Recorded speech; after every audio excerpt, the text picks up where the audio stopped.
If you don't have any snare wire or you can't make any traps, you could also rig up a throwing stick to catch rabbits. All you need is a branch like this. Just cut off a section about 2.5, 3 feet long, and use your knife. Just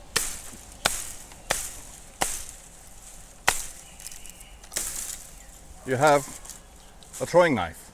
Now what you can do with this, pretty much like a bowler, aim it at the animal and throw it, hitting it and thus stunning it. And then you can go and catch it, skin it, eat it. One trick is don't throw it vertically. If you throw it vertically, the chances of hitting the animal are less. The animal is going to run horizontally across the forest floor. You need to chuck this horizontally so that it is rotating, and your chances of hitting the animal are far more. You can use a throwing stick to gather your meal. If you want to learn more or become more of an expert on wilderness survival, come and join the OTS Survival School.